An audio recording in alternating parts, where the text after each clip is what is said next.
kazi ya msalaba. Ainuliwe Bwana wa mabwana, yeye ainuliwe Mungu wetu leo. Ainuliwe Bwana wa mabwana. Yeye ni Baba, yeye ni mulezi wetu, tunamwinua, hakuna kama yeye, Baba yetu. Ainuliwe Mungu wetu leo. Ainuliwe Bwana wa mabwana. Kwa maajabu na ishara nyingi za kutisha, tunamwinua Mungu wetu wa milele. Ainuliwe, ainuliwe Mungu wetu leo. Ainuliwe Bwana wa mabwana. Anatutetea, anatupigania Yesu, tumuinue, hakuna kama yeye, Baba yeye. Ainuliwe Mungu wetu leo. Ainuliwe Bwana wa mabwana. Ainuliwe Mungu wetu leo. Ainuliwe Bwana wa mabwana.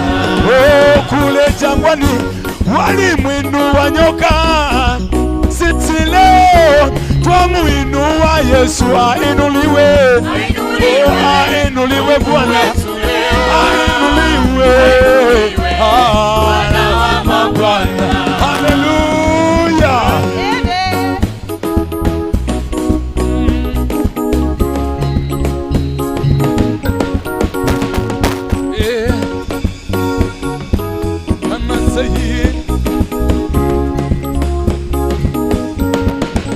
Ainuliwe Mfalume mwenyezi, yeye ni wa milele, astahili sifa. Ainuliwe, ainuliwe Mungu wetu leo. Ainuliwe Bwana wa mabwana. Apewe sifa Mfalume mwenye nguvu, hakuna mwingine anayestahili. Ainuliwe, ainuliwe Mungu wetu leo. Ainuliwe Bwana wa mabwana. Ainuliwe Bwana, ainuliwe Bwana wa mabwana. Apewe sifa Mfalume mwenye enzi, apewe sifa Bwana wa mabwana. Sifa wetu, apewe sifa, Bwana wa mabwana. apewe sifa, apewe sifa, apewe sifa, apewe sifa, kweli apewe sifa, hakuna mwingine kama yeye. Apewe sifa Bwana wa mabwana.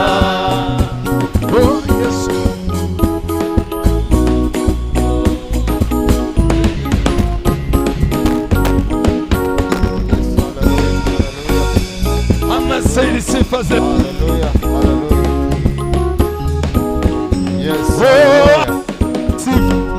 Mungu leo apewe sifa Bwana wa mabwana.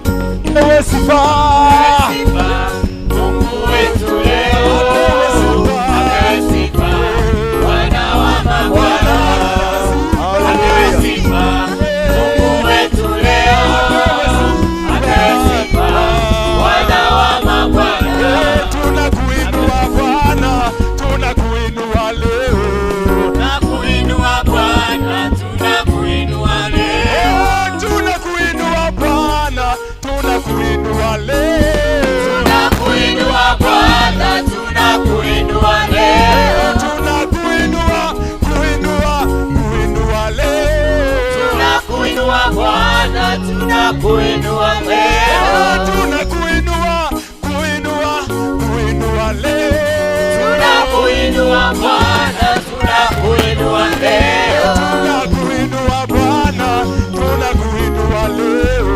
Tunakuinua Bwana, tunakuinua leo. Tunakuinua Yesu, tunakuinua sasa. Tunakuinua Bwana, tunakuinua leo. Peke yako ndiwe Mungu, tunakuinua leo. tunakuinua Bwana, tunakuinua leo. Haleluya, tunamwinua Yesu wetu.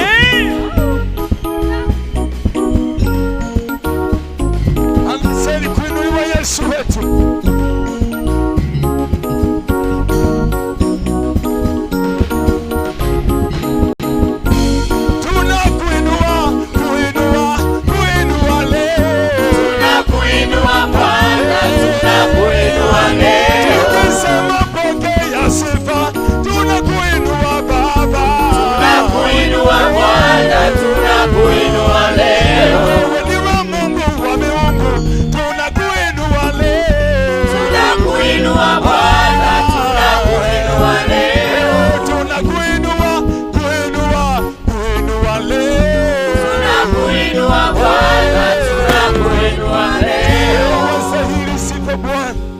Hakuna kama wewe Bwana, wewe unastahili kuinuliwa peke yako Bwana. Wewe uketie palipo juu Bwana, tunakutukuza asubuhi ya leo. Twakuabudu wetu Bwana, twakuabudu wetu Bwana, uketie enzini pako, uketie enzini pako. Baba twakuabudu wewe tu Bwana, wewe tu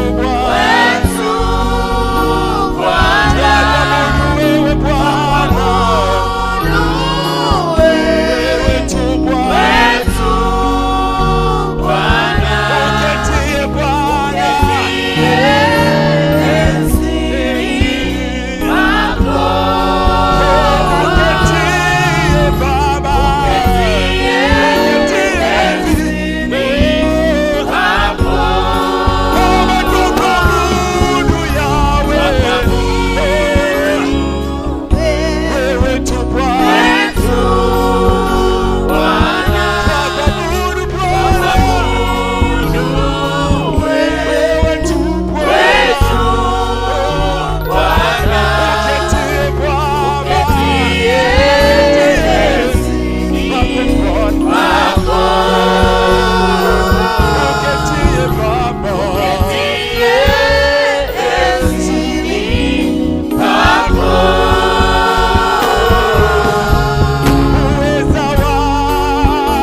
pokea sifa za mioyo yetu asubuhi ya leo. Wewe Mungu uketie katika sifa, wewe Mungu tunakuabudu asubuhi ya leo. Pokea ibada hii Bwana, pokea ibada hii Bwana, katika jina la Yesu. Tunakushukuru Mwokozi, maana wewe ni mwema asubuhi ya leo, maana wewe upo katikati yetu asubuhi ya leo kutuhudumia tena. Bwana, katika jina la Yesu Kristo tunakutukuza Mwokozi wetu. Pokea shukrani zetu, pokea shukrani zetu katika jina la Yesu Kristo. Amen. Pigie Yesu makofi mengi mengi ya shukrani. Haleluya. Mungu awabariki sana praise team. Asanteni sana kwa huduma njema.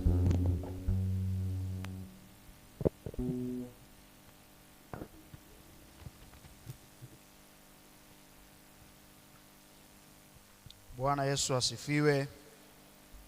Bwana Yesu asifiwe. Mungu akubariki tena kwa kufika nyumbani mwa Bwana siku ya leo. Karibu tumwabudu Mungu, karibu tumsifu Mungu pamoja. Tumshukuru kwa matendo makuu aliyoyatenda kwetu. Haleluya. Jina langu ni Yoaja Jonathan Dalu. Nimeokoka, nampenda Yesu, namtumikia Mungu katika kanisa letu zuri sana la Tanzania Assemblies of God Bethel Revival Temple Mwembesongo Morogoro, chini ya mchungaji kiongozi Askofu Dr. Barnabas Weston Mtokambali. Nimeoa mke anaitwa Lea na Mungu ametupa mtoto anaitwa Dr. Giana. Tunamshukuru Mungu kwa hilo. Lakini pia nipo section ya Morogoro Mashariki. Mwangalizi ni Sadik Mwaikonge, na nipo jimbo la Morogoro Mashariki. Askofu ni Bryson Msuya. Asubuhi ya leo napenda kutambua uwepo wa makamu mkuu wa chuo Mary Mapunda, mama yangu, pamoja na walimu wote. Mungu awabariki sana, natambua uwepo wenu. Lakini pia napenda kutambua ofisi ya rais. Mungu awabariki sana, natambua uwepo wenu chini ya rais wetu Amanieli Mrutu. Napenda kutambua pia uwepo wa wanafunzi wenzangu wa mwaka wa 3. Tupungiane mkono kama mpo tafadhali. Amen. Lakini pia napenda kutambua uwepo wa wanafunzi wa mwaka wa 2. Kama mpo tafadhali tupungiane mkono. Napenda kutambua uwepo wa wanafunzi wa mwaka wa 1. Kama mpo tupungiane mkono. Amen. Lakini pia natambua uwepo wa wanafunzi wa huduma ya mtoto. Kama mpo tupungiane mkono. Amen. Natambua uwepo wa wafanyakazi wasiokuwa walimu. Kama mpo tupungiane mkono. Amen. Mungu awabariki sana. Miaka 13 ya moto wa uamsho. Miaka 13 ya moto wa uamsho. Tunamtaka Bwana na nguvu zake. Pamoja na Bwana na kwa pamoja tunatenda makuu. Mpigie Yesu makofi mengi mengi ya shukrani. Asubuhi ya leo ninamshukuru sana Mungu kwa kunipa kibali cha kusimama katika madhabahu hii. Kwangu ni neema na upendeleo mkubwa sana. Lakini pili, ninamshukuru mchungaji wangu kiongozi Askofu Dr. Barnabas Weston Mtokambali, pamoja na mama maua mazuri ya baba Gladmary Mtokambali. Ninatambua uwepo wao, ninatambua mchango wao katika masomo yangu, katika huduma yangu na familia yangu. Mungu awabariki sana popote walipo. Lakini pia 3, napenda kumshukuru mkuu wa chuo Exaud Lisurile pamoja na walimu wote. Natambua mchango wenu mkubwa katika masomo yangu, lakini pia katika huduma yangu. Ninacho kidogo asubuhi ya leo, basi naomba mnipokee katika jina la Yesu.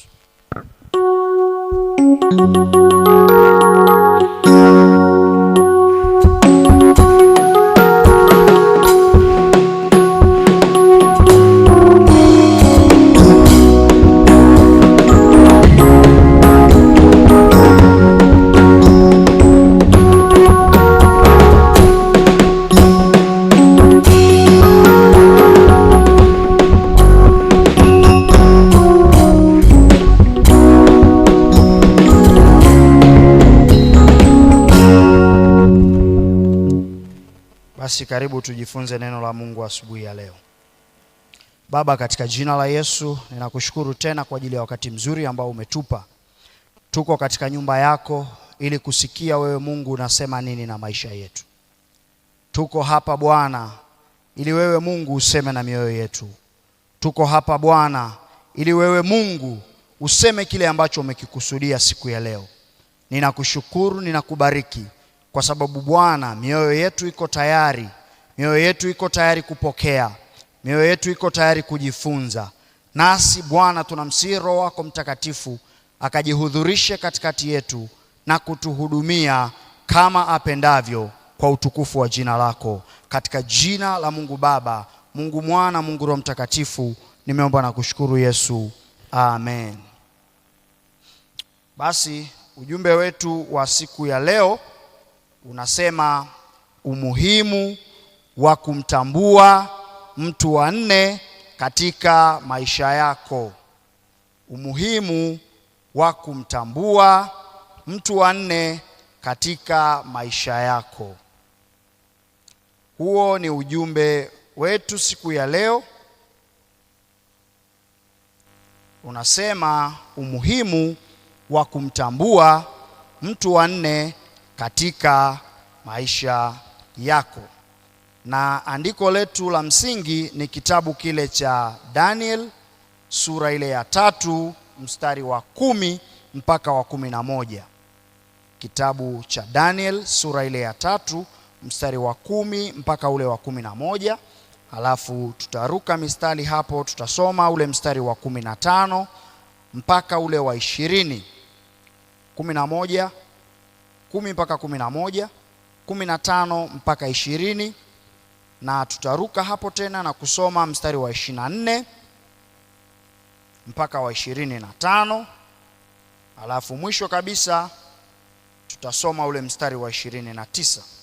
Kitabu cha Daniel sura ile ya 3 mstari wa 10 mpaka 11, 15 mpaka 20, 24 mpaka 25 na ule mstari wa 29.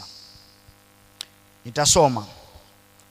Wewe mfalme, ulitoa amri ya kwamba kila mtu atakapoisikia sauti ya panda na filimbi na kinubi na zeze na santuri na zomari na namna zote za ngoma ni lazima aanguke na kuiabudu ile sanamu ya dhahabu. Na kila mtu asiyeanguka na kuabudu atatupwa katika tanuru ya moto uwakao. Basi sasa, kama mkiwa tayari wakati mtakaposikia sauti ya panda na filimbi na kinubi na zeze na santuri na zomari na namna zote za ngoma, kuanguka na kuisujudia sanamu niliyoisimamisha ni vema, bali msipoisujudia mtatupwa saa hiyo hiyo katika tanuru iwakayo moto. Naye ni nani Mungu yule atakayewaokoa ninyi na mkono wangu? Ndipo Shadraka na Meshaki na Abednego wakajibu wakamwambia mfalme, Nebukadreza, hamna haja ya kujibu katika neno hili. Kama ni hivyo, Mungu wetu tunayemtumikia aweza kutuokoa na tanuru ile iwakayo moto, naye atatuokoa na mkono wako, mfalme. Bali kama si hivyo, ujue mfalme, ya kuwa sisi hatukubali kuitumikia miungu yako wala kuisujudia hiyo sanamu ya dhahabu ulioisimamisha. Ndipo Nebukadreza akajaa ghadhabu na sura ya uso wake ikabadilika juu ya Shadraka na Meshaki na Abednego. Basi akatoa amri watie moto ile tanuru mara 7 kuliko desturi yake ya kutiwa moto. Kisha akawaamuru baadhi ya watu mashujaa wa jeshi lake kuwafunga Shadraka na Meshaki na Abednego na kuwatupa katika ile tanuru iliyokuwa ikiwaka moto. Ndipo Nebukadreza akastaajabu, akainuka kwa haraka, akanena akawaambia mawaziri wake, je, hatukutupa watu 3 hali wamefungwa katikati ya moto? Wakajibu wakamwambia mfalme, kweli mfalme.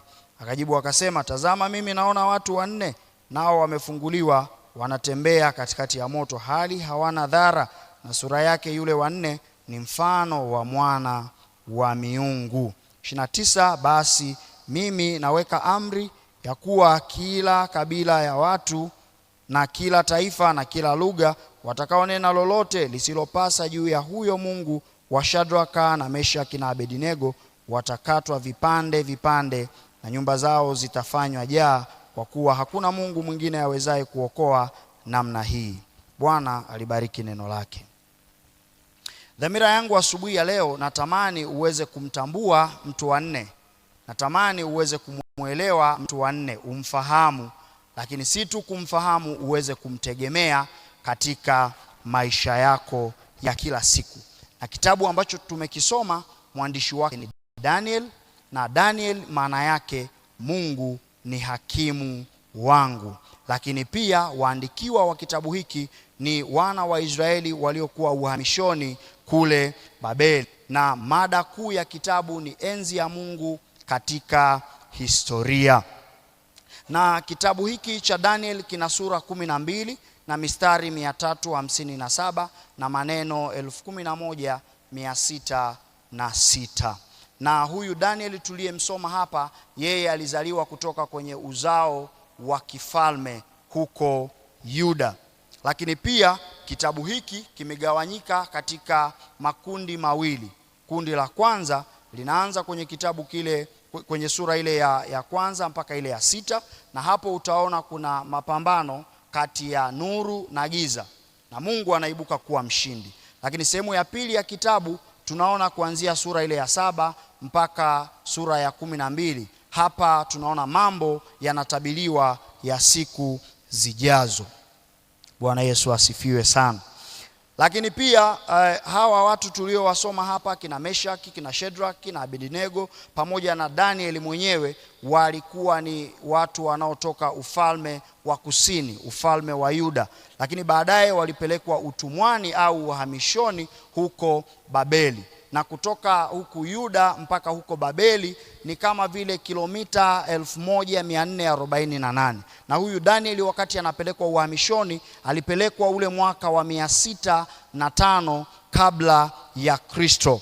Na hawa watu walipopelekwa huko uhamishoni, walipelekwa kwa sababu walifanya dhambi. Ufalme wa kusini, ufalme wa Yuda, walifanya dhambi. Na walipofanya dhambi, Mungu akawaambia, mtapelekwa utumwani kwa miaka 70. Kweli tunaona wamepelekwa utumwani kwa zaidi hata ya hiyo miaka 70, mpaka huyu Daniel aliposhtuka na kuanza kumuomba Mungu ili awarejeshe huko nyumbani kwao. Na yapo makusudi mawili ya kuandikwa kwa kitabu hiki. Kusudi la kwanza ni kuwahakikishia watu wa agano kwamba kwenda utumwani sio mwisho wao na sio mwisho wa historia yao, bali Mungu atawarejesha tena nyumbani, atawatoa huko utumwani. Na kusudi pia la pili ni kuwarithisha watu wa Mungu historia yote ya maono ya kinabii ya ukuu wa Mungu juu ya mataifa na ushindi wa mwisho wa ufalme wake hapa duniani. Sasa tunasoma hizi habari ambazo tumezisikia hapa kwa habari ya mtu wa nne. Na pengine tunaweza tukawa tunajiuliza kwamba mtu wa nne ni nani sasa? Na hii imetokana na huyu mfalme Nebukadreza, baada ya kuwaamuru wale maakida wa jeshi waweze kuwakamata vijana watatu ambao ni Meshach, Shadrach na Abednego, waweze kutupwa kwenye lile tanuru la moto. Kwa nini? Kwa sababu walikataa kuisujudia ile sanamu ya dhahabu ambayo mfalme alikuwa ameisimamisha. Na wakati amefanya hivyo, katika lile tanuru la moto akatokea mtu wa nne ambaye aliwasaidia hawa vijana watatu waliokuwa wametupwa kwenye tanuru la moto. Sasa wakati mfalme anamuona yule mtu wa nne, anajua tulitupa watu watatu, lakini mbona naona watu wanne tena, imekuwaje? Mfalme anasema naona mtu wa nne, na huyo mtu ni mfano wa mwana wa miungu. Na hapa kuna utata. Wanatheolojia wengine wanasema yule alikuwa ni malaika, wengine wanasema yule alikuwa Mungu mwenyewe, wengine wanasema yule alikuwa ni Kristo Yesu. Kwa hiyo kila mmoja amekuwa na mtazamo wake kuhusiana na yule mtu wa nne, lakini mimi naweza kusema nikaungana na wale ambao wanasema alikuwa ni Yesu mwenyewe. Jamani, Bwana Yesu asifiwe. Sasa hawa vijana watatu walipotupwa kwenye tanuru la moto kwa sababu tu wamekataa kuisujudia sanamu ya mfalme, waliokolewa na huyu mtu wa nne ambaye ni Kristo Yesu. Najifunza nini? Pengine unaweza ukawa kwenye shida. Sisi ni wanadamu. Upo kwenye shida, upo kwenye changamoto, upo kwenye mapito mbali, iwe ni katika huduma, iwe ni mambo ya kifamilia au jambo lolote lile lililogumu. Unaweza ukakosa ama ukapata msaada kutoka kwa huyu mtu wa nne. Sasa kama hautamtambua mtu wa nne, unaweza ukakosa msaada wake. Kuna mambo gani ambayo yanaweza akakufanya ukose msaada ukiwa kwenye shida au kwenye mapito magumu? Moja, nimesema kutomtambua Mungu jinsi alivyo na nguvu zake. Kama hautamtambua Mungu jinsi alivyo na nguvu zake, unaweza ukakosa msaada. Ule mstari wa 15 anasema, basi sasa kama mkiwa tayari, wakati mtakaposikia sauti ya panda na filimbi na kinubi na zeze na santuri na zomari na namna zote za ngoma, kuanguka na kuisujudia sanamu niliyoisimamisha ni vema, bali msipoisujudia mtatupwa saa hiyo hiyo katika tanuru iwakayo moto, naye ni nani Mungu yule atakayewaokoa ninyi na mikono yangu? Haya ni maneno ya mfalme. Hakumtambua Mungu, hakumtambua jinsi alivyo na nguvu zake. Na ndio maana anawaambia hawa vijana kwa ujasiri kwamba ni Mungu yupi atakayewaokoa ninyi na mikono yangu? Ni Mungu yupi atakayewaokoa ninyi na hilo tanuru la moto? Lakini pia ukisoma kwenye kile kitabu cha Yohana sura ya 4 mstari wa 5 mpaka ule wa 10, utamuona mwanamke Msamaria. Wakati Yesu ametoka Galilaya, ameingia kwenye ule mji wa Samaria katika kijiji kimoja cha Sikari. Anaketi pale kwenye kisima karibu na lile shamba ambalo Yakobo alimpa mwanaye Yusufu.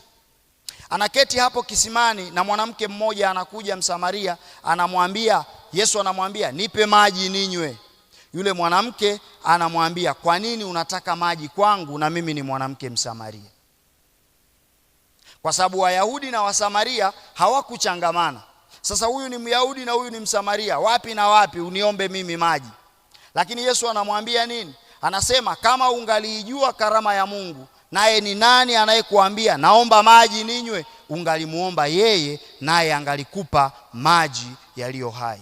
Huyu mwanamke hakutambua nguvu ya Mungu, hakumtambua Mungu jinsi alivyo na nguvu zake. Ukisoma pia kwenye kile kitabu cha Yohana sura ya 5 mstari wa 2 mpaka wa 7, utakutana na habari za mtu mmoja kiwete, aliyekuwa kiwete kwa miaka 38. Huko Yerusalemu kwenye mlango wa kondoo pana birika hapo kwenye huo mlango, na hiyo birika ina matao 5. Na katika hayo matao jamii ya watu wengi walikuwa wakiketi hapo ili waweze kuingizwa kwenye lile birika. Maji yanapotibuliwa wapate uponyaji. Yule wa kwanza kuingia anapata uponyaji. Sasa hapo kuna viwete, kuna vipofu, kuna waliopooza, magonjwa ya kila namna.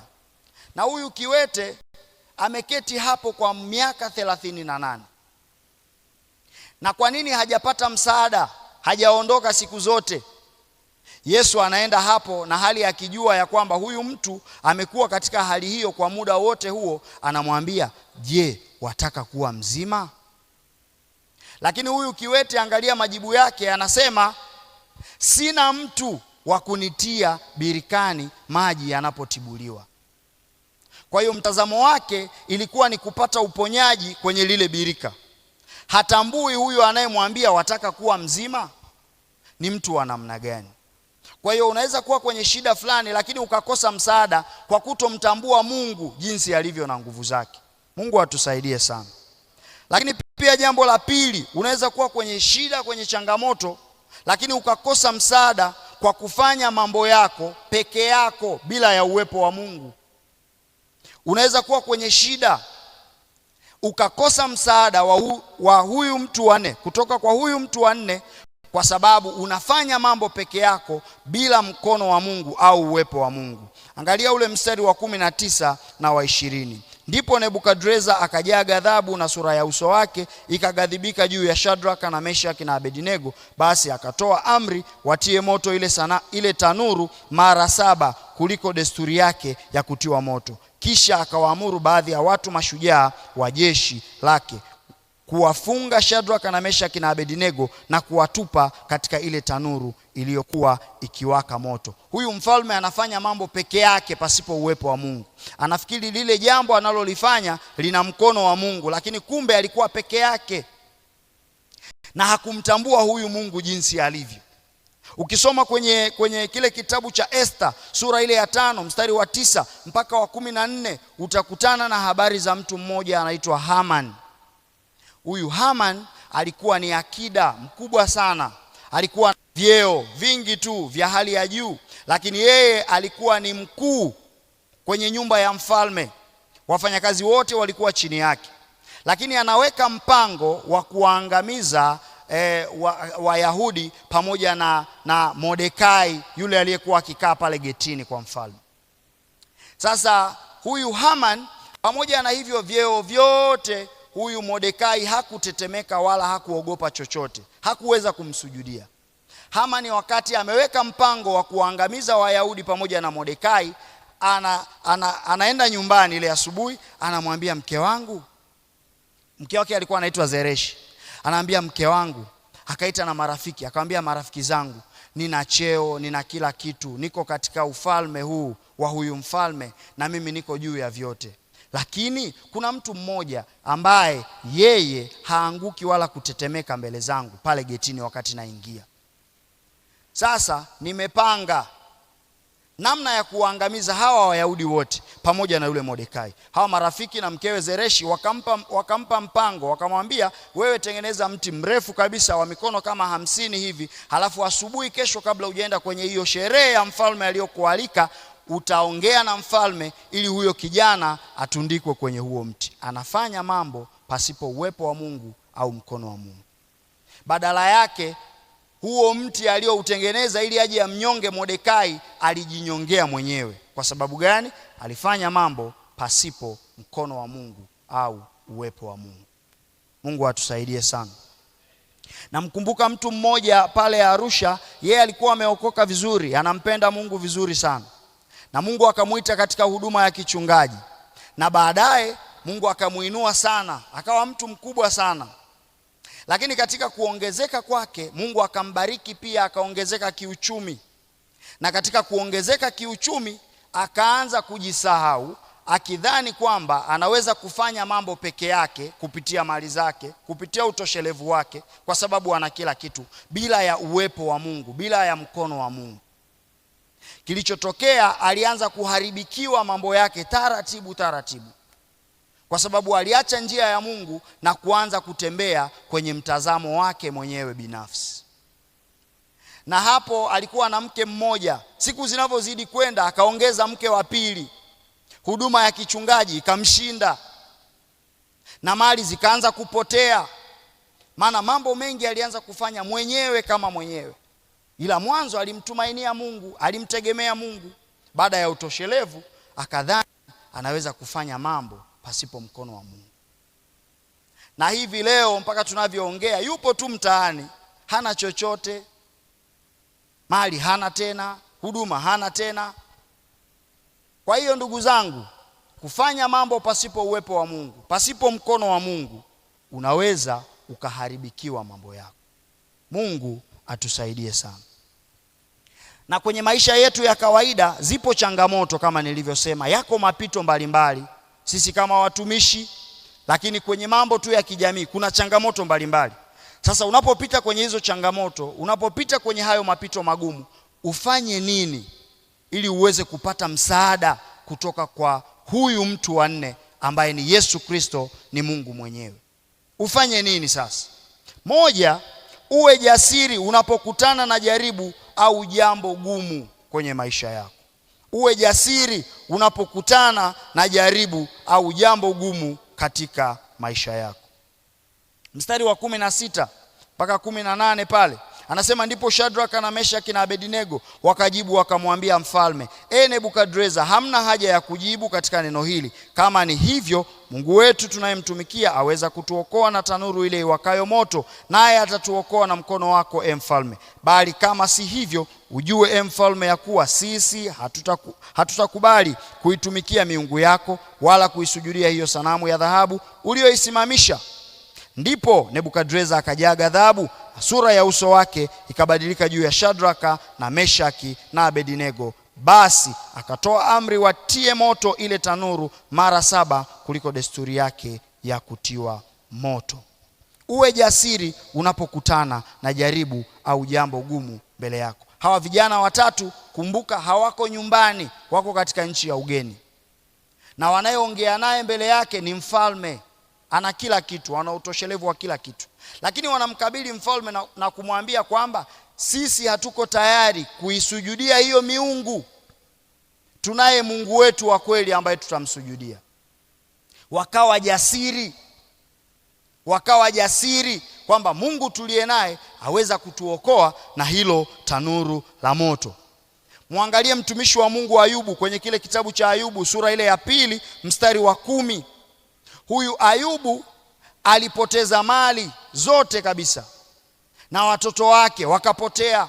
Amepita kwenye changamoto kubwa, changamoto ngumu ya ugonjwa, mpaka mtu wake wa karibu, mke wake, anamwambia, mume wangu, kufuru ufe. Lakini huyu Ayubu anasema, wewe wanena kama hao wanawake wapumbavu wanenavyo. Je, tupate mema tu mikononi mwa Mungu na mabaya tusiyapate? Lakini katika mambo yote Ayubu hakutenda dhambi kwa midomo yake. Jamani, Bwana Yesu asifiwe. Unaweza ukawa unapitia kwenye changamoto ngumu sana ya kiafya na ukajiuliza, hivi itakuwaje? Nataka nikutie moyo kwamba uwe jasiri unapokutana na jaribu gumu mbele yako. Haleluya.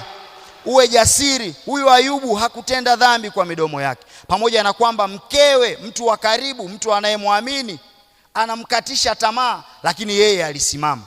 Kwa hiyo hata kama utakatishwa tamaa na watu, hata kama utakatishwa tamaa na watu wako wa karibu kabisa unaowaamini, nataka niseme uwe jasiri unapokutana na jaribu gumu mbele yako. Ukisoma kwenye kitabu cha Matendo ya Mitume sura ile ya 7 mstari wa 59 mpaka ule wa 60, unakutana na habari za mtu mmoja anaitwa Stefano. Wakati Stefano anapigwa kwa mawe kwa sababu ya injili ya Yesu Kristo, yeye alikuwa katika hali ya maombi, akawa anamuomba Mungu, anamwambia, Bwana, ipokee roho yangu. Wewe unapopitia kwenye jaribu gumu la changamoto, Mungu amekuita, amekuweka mahali fulani, pengine umeenda katika maeneo magumu ya kimisheni, unafanya nini? Unajibu nini wakati watu wanakupiga kwa mawe, watu wanakushambulia kwa mawe? Unajibu nini? Mtazamo wako kwa Mungu ni nini? Tujifunze kwa Stefano. Wakati wa changamoto ngumu, yeye anamuita Bwana, anasema, Bwana, ipokee roho yangu. Na si hivyo tu, wakati anapigwa mawe, anapiga magoti na analia kwa sauti kuu, anamwambia, Bwana, usiwahesabie dhambi hii watu hawa. Kwa hiyo wakati unapitia mapito fulani magumu, katika mazingira magumu, tangaza msamaha kwa wale watu wanaokupiga kwa mawe. Jamani, Bwana asifiwe. Tangaza msamaha, usiweke chuki, usiwe na chuki ndani yao. Lakini pia uwe na imani thabiti kwa Mungu unayemtumikia. Uwe na imani thabiti kwa Mungu unayemtumikia. Mstari ule wa 17 anasema, kama ni hivyo, Mungu wetu tunayemtumikia aweza kutuokoa na tanuru ile iwakayo moto, naye atatuokoa na mkono wako, mfalme. Hawa vijana wanakuwa na imani thabiti kwa Mungu wao, kwamba Mungu sisi tunayemtumikia aweza kutuokoa na mikono yako, na si hivyo tu, atatuokoa na hilo tanuru linalowaka moto mara 7. Anakuwa na imani na yule Mungu wake. Mpendwa unayenisikia, uwe na imani thabiti na huyo Mungu unayemtumikia kwenye maisha yako. Uwe na imani thabiti hata katika changamoto ngumu unazokutana nazo, uwe na imani thabiti. Hata kama uoni njia, uwe na imani thabiti kwamba Mungu anaweza kuniokoa katika jina la Yesu. Uwe na imani thabiti. Tunamuona mtumishi wa Mungu Elia kwenye kile kitabu cha Wafalme wa Kwanza sura ya 18 mstari wa 21 mpaka 39. Mtumishi wa Mungu Elia anasimama katikati ya wale manabii wa Baali 450 na kuwaambia, ikiwa Baali ndiye Mungu basi mfuateni, lakini kama Bwana ni Mungu basi tumfuate. Na Mungu yule ajibuye kwa moto, huyo ndiye awe Mungu wa kuabudiwa. Wakati wa kutoa dhabihu saa za jioni, Elia anasimama, anamuita Mungu, anasema, Mungu wa Israeli, Mungu wa Ibrahimu, Mungu wa Isaka, na ijulikane leo ya kuwa wewe ni Mungu na mimi ni mtumishi wako. Akamuita Mungu, moto ukashuka. Moto uliposhuka ukailamba ile sadaka, ukateketeza ile sadaka, na wale waliokuwa pale wakaanguka chini na kusema, Bwana ndiye Mungu, Bwana ndiye Mungu, Bwana ndiye Mungu, Bwana ndiye Mungu. Haleluya. Uwe na imani thabiti mbele za Mungu unayemtumikia. Ukisoma kwenye kile kitabu cha Yoshua sura ile ya 10 mstari wa 7 mpaka wa 13, unamuona mtumishi wa Mungu Yoshua. Huyu Yoshua akanena na Bwana siku ile ambayo Bwana aliwatoa Waamori katika macho ya wana wa Israeli.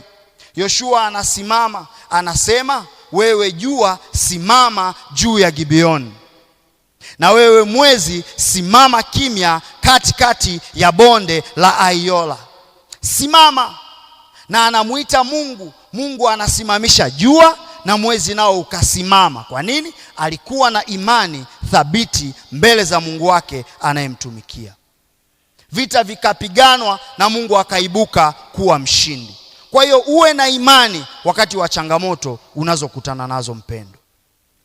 Bwana Yesu asifiwe. Bwana Yesu asifiwe. Sasa kuna mambo ambayo yanaweza kutokea kama hutamtambua Mungu jinsi alivyo na nguvu zake, na kama utafanya mambo peke yako bila ya mkono wa Mungu. Mambo mawili. Jambo la kwanza, utapata aibu isiyosahaulika. Sura ya 3 mstari wa 24 mpaka 25. Utapata aibu. Huyu mfalme pamoja na kujinadi na kujigamba, anasema ni nani atakayewaokoa na mkono huu? Lakini baadaye tena mwenyewe anasimama na kusema, naona watu 4 sio 3 tena. Anapata aibu kama mfalme, au fedhea kama mfalme. Lakini pia huyu mfalme, jambo la pili, utasababisha watu wengi wasimwabudu Mungu wa kweli. Maana yeye ametengeneza sanamu ili watu waisujudie, watu waabudu hapo. Anasababisha maelfu ya watu wasimwabudu Mungu wa kweli. Sasa kuna mambo, kama ukiwa jasiri kama mtumishi wa Mungu, utakapokuwa jasiri na imani thabiti mbele za Mungu wako, tegemea pia mambo mawili. Moja, utakuwa chachu ya mataifa yote, kila kabila na kila lugha wamwabudu Mungu wa kweli. Utakapokuwa na imani pale kijijini kwako, mahali unapotumika, watu watamwabudu Mungu wa kweli kama hawa vijana walivyokifanya huko kwenye nchi ya ugeni. Lakini pia jambo la pili, utaokolewa katika mikono ya adui zako. Mstari ule wa 25, akajibu akasema, tazama mimi naona watu 4 nao wamefunguliwa, wanatembea katikati ya moto, hali hawana dhara, na sura yake yule wa 4 ni mfano wa mwana wa miungu. Utakapokuwa na imani, Mungu atakuokoa kutoka kwenye mikono ya adui zako. Uwe tu na imani thabiti, uwe jasiri unapokutana na mambo haya.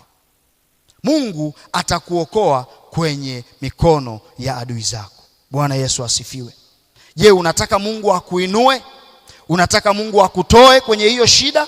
Asubuhi ya leo kuna mtu anataka kutolewa kwenye hiyo shida anayopitia. Kuna mtu anataka kutolewa kwenye hiyo changamoto anayokutana nayo. Kuna mtu katikati yetu yupo wa aina hiyo?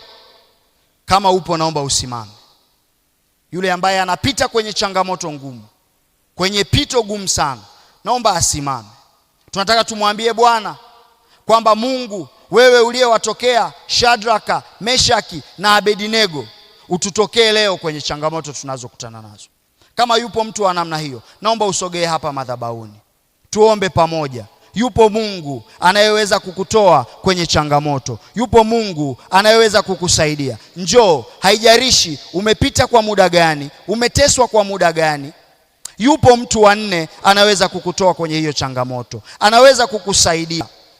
Pengine Mungu amekuita katika huduma, lakini unaona ni ngumu, ni changamoto. Yupo mtu wa nne anaweza kukusaidia.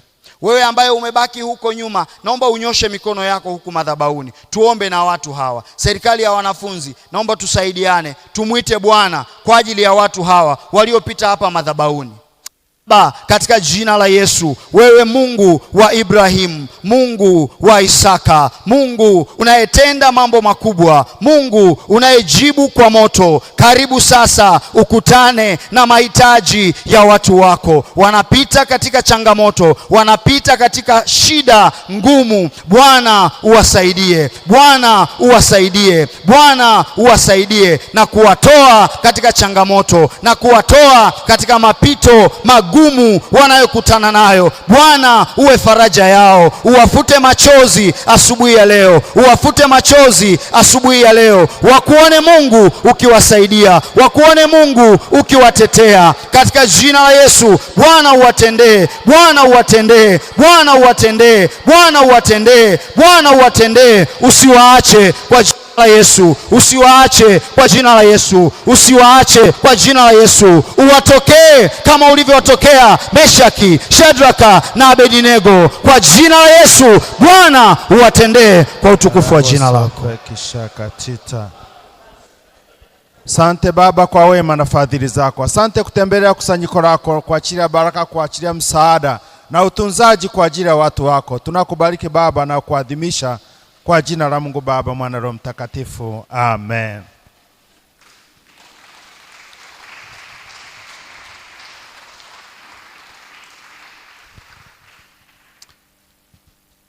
Bwana Yesu asifiwe. Tunasema Mungu ni mwema, ametusaidia.